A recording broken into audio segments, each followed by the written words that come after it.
Today mga kanosi, sama-sama nating pasukin, tunghayan, at pakinggan ang storya ng isang heritage mansion na matatagpuan dito sa San Miguel, Manila.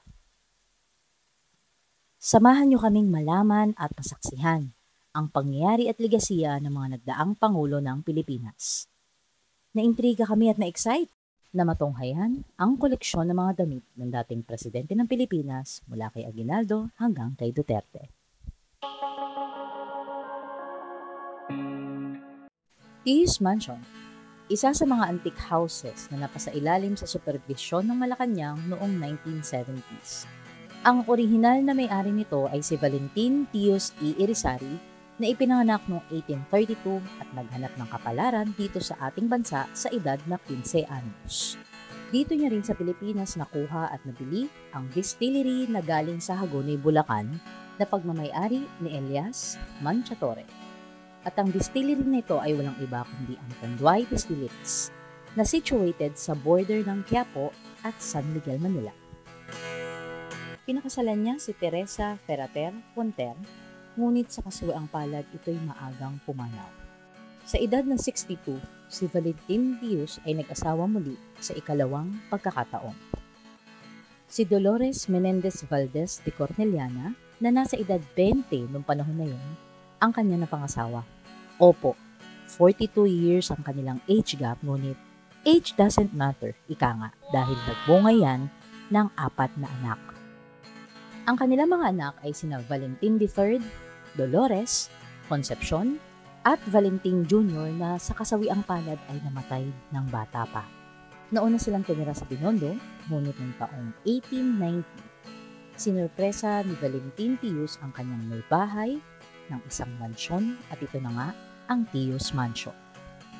Fast forward ng kaunti, ang anak niyang si Concepcion ang nagmana ng bahay and later on ay ibinenta ito sa dating unang ginang Imelda Marcos sa kadahilan ng bihira ng umuwi rito si Concepcion from Spain. At dahil wala ni isa sa 7 niyang anak at 48 apo ang interesado, sana apo ako, kaya nagpasya na siyang ibenta ito kay Mrs. Marcos. Large screen, touch screen, English o Tagalog, okay? So, pag pinili mo Tagalog, ayaw. Tiyus introduction Tagalog.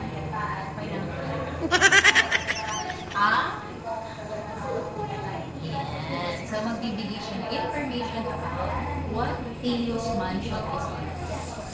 Siyempre, ilipot namin kayo sa museum na to. O siya, balik na tayo sa storya. As I was saying, Mrs. Marcos later on restored and remodeled the house with the help of interior designer Ronnie Laing and antique dealer Biring de Asis. Muling binuksan ang mansyon na ito sa publiko noong June 1, 2023 and later on in this video, sasabihin namin sa inyo kung paano pumunta rito. So stay tuned at habang pinapasyal ka namin, mag-subscribe na at i-tick na yung notification bell para naman updated ka sa aming next video dahil i-cover namin ang isa pang mansyon pagkatapos nito.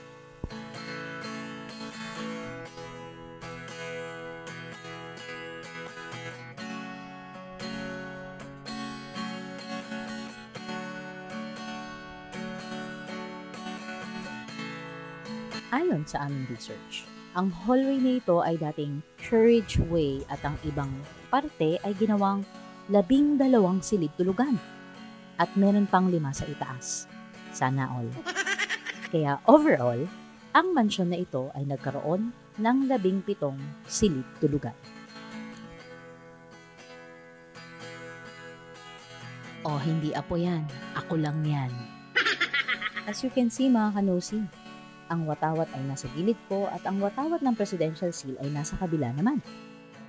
Just a short review. Ang presidential seal ay binubuo ng araw na may 8 sinag na ang ibig sabihin ay ang 8 probinsya na inilagay sa martial law noong panahon ng mga Kastila.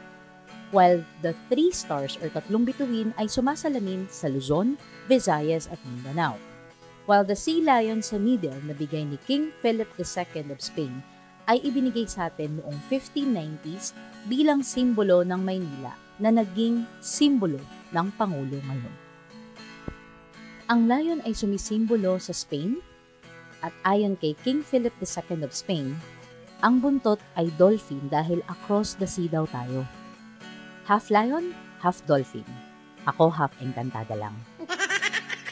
Ang 82 stars naman na nakapaligid sa Presidential Seal ay sumisimbolo sa 82 probinsya ng Pilipinas. Alam niyo ba mga kanosi na may 5 qualification lang pala upang maging presidente? Una, kailangan natural born Filipino ka. Pangalawa, marunong magbasa at magsulat. Pangatlo, 40 years old. At pang-apat, registered voter ka ng Pilipinas, of course. At pang-5, 10 taon ka nang naninirahan dito. Ngunit hindi pa ito ang requirements ng unang republika, kaya naman ang unang Pangulong Emilio Aguinaldo ay ang pinakabatang Pangulo sa edad na 29 taon. Siya ang nagdisenyo ng unang watawat at nagwagayway nito noong June 12, 1898, nanungkulan sa Pilipinas from January 23, 1899 to April 1, 1901. Ito nga pala ang orihinal niyang damit at ang tibay shoes. Tibay, di ba? Hanggang ngayon buo pa. Manuel L. Quezon, ama ng pambansang wika, nanungkulan bilang Pangulo from November 15, 1935 hanggang August 1, 1944 under Commonwealth of the Philippines. Exile ang Pangulong Quezon sa Amerika sa Washington, D.C. kasama ang kanyang vice-presidente na si Sergio Osmeña at namatay si Pangulong Quezon at the age of 65 sa sakit na tuberculosis sa taong 1944 kung kaya't hindi niya natapos ang kanyang panunungkulan. During his exile sa United States, magulo ang status ng Pilipinas noon habang nanunungkulan si Jose P. Laurel under Japan government dito sa Malacanang. It was an instruction from Quezon na magstay si President Laurel here at mahirap para kay Laurel ang ganitong sitwasyon dahil galit ang mga kababayan natin sa kanya. Dahil dyan, pinagtangkaan ang buhay ng ating Pangulong si Jose P. Laurel at siya'y binaril ni Lizardo Feliciano habang naglalaro siya ng golf. Ngunit, nung nahuli ito ay hindi ito kinasuhan man lang ng ating Pangulong Jose P. Laurel at pagkos, ginawa pa itong bodyguard at naging loyal na bodyguard simula noon. President Sergio Osmeña. As you've noticed mga kanosi, yung damit niya, trench coat. Hindi niya nagamit yan dito sa Pilipinas dahil alam naman natin mainit dito dahil kung matatandaan nyo, siya ang vice-presidente ni Manuel L. Quezon noon at kasama sa Amerika nung sila'y in-exile doon. Bumalik sa Pilipinas kasama si Douglas MacArthur sa Leyte at tinupad ang pangakong ako'y magbabalik or I shall return. Nung panahon na liberada na ang Pilipinas sa Japan. Si Sergio Osmeña ay namuno mula August 1, 1944 hanggang July 4, 1946 under Commonwealth of the Philippines. Manuel Rojas, Pangulo from May 28, 1946 to July 4, 1946 at siya na ang huling Pangulo under Commonwealth of the Philippines at nanumpang muli noong July 4, 1946 under Third Republic of the Philippines. Taong 1948, April 15 ay nasawi ang ating Pangulong Manuel Rojas habang nagtatalumpati ay bigla na lang itong bumagsak at nahirapang huminga. Sa edad na 56 years old ay pumanaw po ang ating Pangulo. Ito ang nagbigay daan kay Elpidio Quirino upang maging Pangulo from April 17, 1948 to December 30, 1953 sa ilalim ng Third Republic of the Philippines. Kung papansinin, ang kanyang damit ay merong armband bilang simbolo na siya'y nagluluksa sa pagkamatay ng kanyang matalik na kaibigan na si Manuel Rojas. Mga kanosi, abangan nyo ang storya ng trahedya ng anak at ng asawa ni Elpidio Quirino sa mga susunod naming uploads. Ramon Magsaysay, 7th President of the Philippines na nanungkulan from December 3, 1953 till March 17, 1957 under Third Republic of the Philippines. Sa kasawiang palad, siya ay namatay sa plane crash noong March 17, 1957 sa kabundukan ng Mount Manungal sa Cebu. Carlos P. Garcia, our 8th President of the Philippines na nanungkulan from March 18, 1957 hanggang December 30, 1961 under Third Republic of the Philippines. Ang susunod na Pangulo ay walang iba kundi si Diosdado Macapagal na nanungkulan from December 30, 1961 till December 30 of 1965 under Third Republic of the Philippines. Siya rin ang ama ng dating Pangulong Gloria Macapagal Arroyo. Ferdinand E. Marcos, ang pansampung Pangulo ng Pilipinas na nanungkulan from December 30th, 1965 till June 30th, 1981 under Third Republic of the Philippines.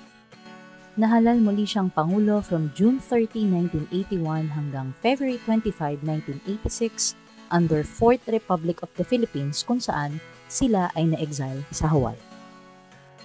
Corazon C. Aquino, ang pang-11 Pangulo ng Pilipinas na nanalo sa snap election noong February 25, 1986 hanggang March 25, 1986 sa ilalim ng Fourth Republic of the Philippines.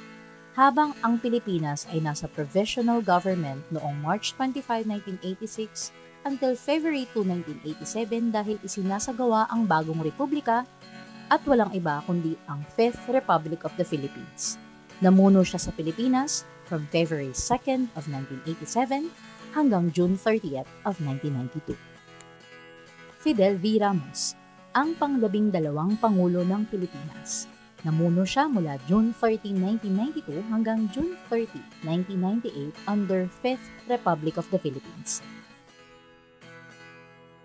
Joseph Ejercito Estrada, ang pang-13 Pangulo ng Pilipinas from June 30, 1998 hanggang January 20th, 2001 under Fifth Republic of the Philippines.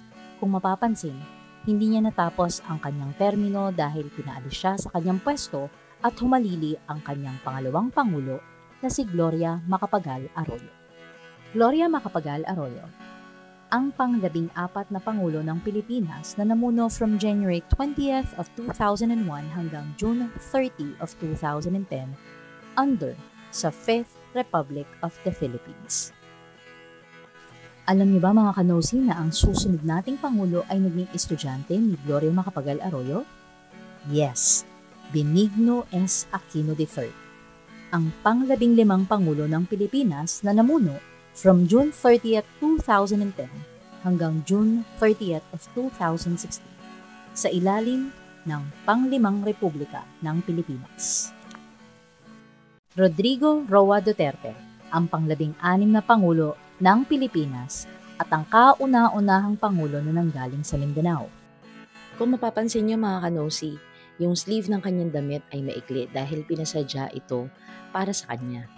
If you also notice, sa kanyang mga conference sa talumpati, palagi niyang inaangat ang sleeve ng kanyang damit kaya pinasadya ang damit niya na ganito. Siya rin ang unang presidente ng Pilipinas na nakatanggap ng mataas na rating at approval rate mula sa kanyang mga kababayan. Namuno siya sa Pilipinas from June 30, 2016 hanggang June 30, 2022 under Fifth Republic of the Philippines. Happy ko pa lang yan mga kanosi Roxy dahil abangan mo ang aming future videos regarding ang Hinabi Shrine matatagpuan sa Kawit Cavite. So stay tuned at mag-subscribe para naman updated ka sa aming future videos.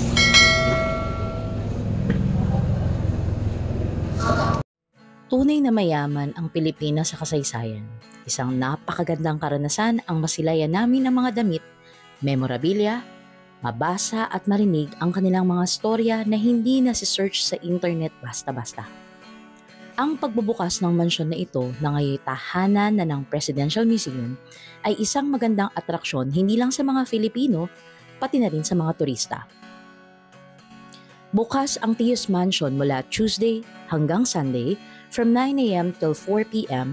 free admission. Isa ito sa proyekto ng unang ginang Liza Araneta at Pangulong Bongbong Marcos upang palakasin ang turismo sa Maynila at maiparana sa Filipino at mga turista ang magandang serbisyo at eksperyensya sa Malacanang. Kung gusto niyong libutin ng iba pang tourist attraction sa Manila, you can send an email to http://sosec@malacanang.gov.ph for reservation. Mapapadali na ang paglilibot at pagbisita sa Malacanang Heritage Tours because of Manila Cultural Hub under Hop On, Hop Off, isa sa programa ng Department of Tourism. Ang Malacanang Heritage Tours ay libreng serbisyo ng gobyerno. Huwag kayong maglala dahil first time kong nakapunta dito, ang sala ng public restroom, kompleto ang gamit, may tissue, hand soap at lotion. Kaya wala kayong ipag-worry if mawiwi kayo sa pasyal nyo. Tandaan na okay lang maging matanong at mausisa, but be nosy responsibly. Have a great day and God bless.